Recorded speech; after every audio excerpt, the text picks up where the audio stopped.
Welcome to the Great African Leadership Series, where we feature great inspirational speeches and quotes from African leaders. I am an African.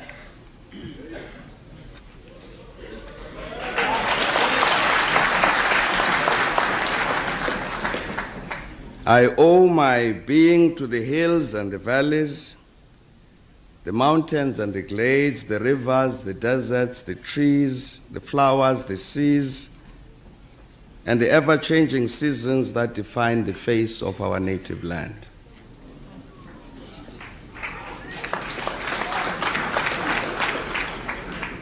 My body has frozen in our frosts and in our latter-day snows.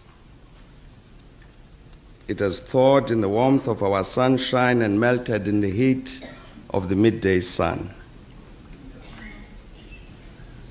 The crack and the rumble of the summer thunders, lashed by startling lightning, have been a cause both of trembling and of hope.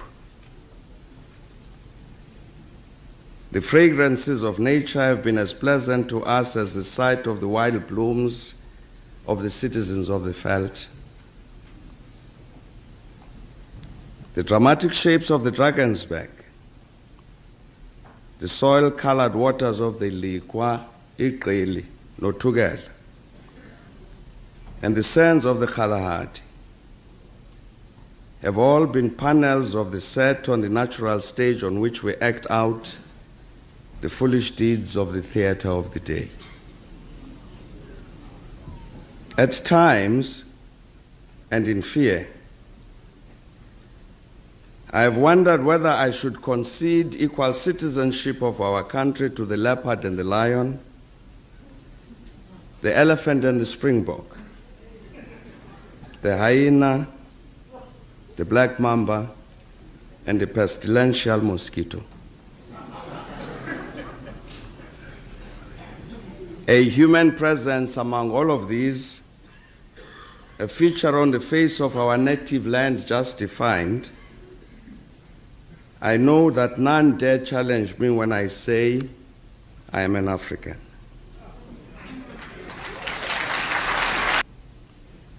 They who fell victim to the most merciless genocide our native land has ever seen. They were the first to lose their lives in the struggle to defend our freedom and independence, and they who, as a people, perished in the result.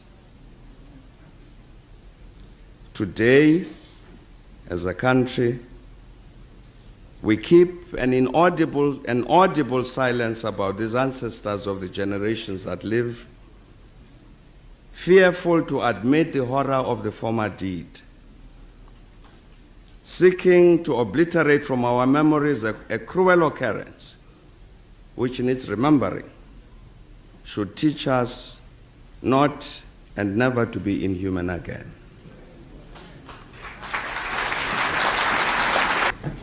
I am formed of the migrants who left Europe to find a new home on our native land.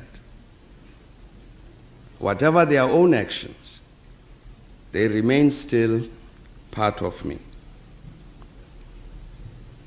In my veins courses the blood of the Malay slaves who came from the East.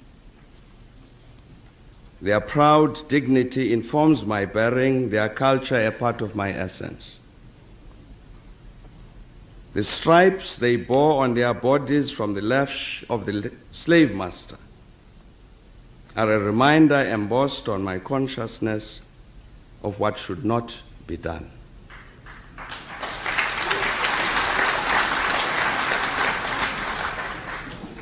I am the grandchild of the warrior men and women that Insansi Kukuni led.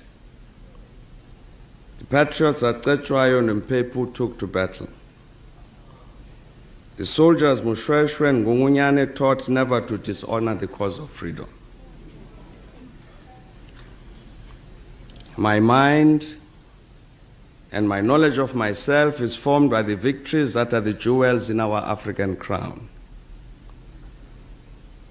The victories we earned from Isandlwane to Khartoum as Ethiopians as the Ashanti of Ghana, as the Berbers of the desert. I am the grandchild who lays flowers on the Boer graves at St. Helena, the Bahamas, and the Froe Monument, who sees in the mind's eye and suffers the suffering of a simple peasant folk, death, concentration camps, destroyed homesteads, a dream in ruins.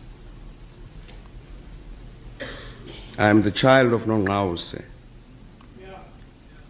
I am he who made it possible to trade in the world markets in diamonds, in gold, in the same food for which our stomachs yearn. I come of those who were transported from India and China, whose being resided in the fact solely that they were able to provide physical labor, who taught me that we could both be at home and be foreign, who taught me that human existence itself demanded that freedom was a necessary condition for that human existence. Being part of all of these people, and in the knowledge that none dares contest that assertion, I shall claim that I'm an African.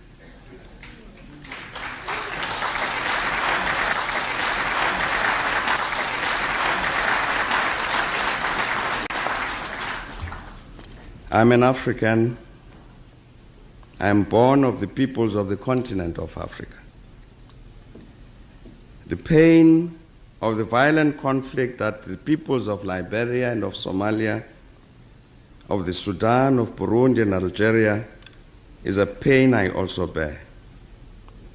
The dismal shame of poverty, suffering and human degradation of my continent is a blight that we share. The blight on our happiness that derives from this and from our drift to the periphery of the ordering of human affairs leaves us in a persistent shadow of despair. This is a savage road to which nobody should be condemned. We are assembled here today to mark their victory in acquiring and exercising their right to formulate their own definition of what it means to be African. The Constitution, whose adoption we celebrate, constitutes an unequivocal statement that we refuse to accept that our Africanness shall be defined by our race, our color, our gender, or our historical origins.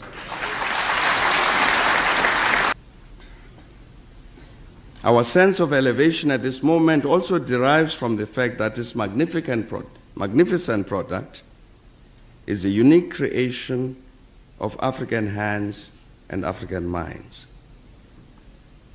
But it also constitutes a tribute to our loss of vanity, that we could, despite the temptation to treat ourselves as an exceptional fragment of humanity, draw on the accumulated experience and wisdom of all humankind to define for ourselves what we want to be.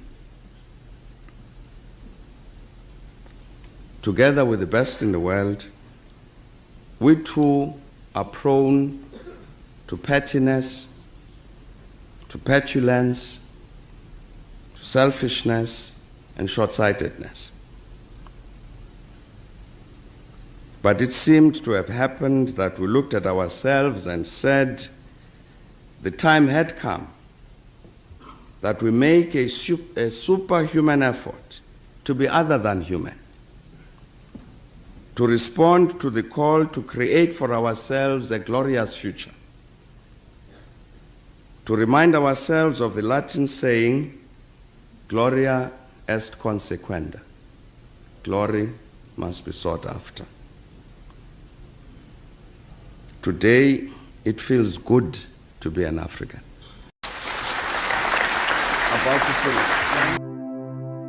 Share this video with friends and family to support the channel.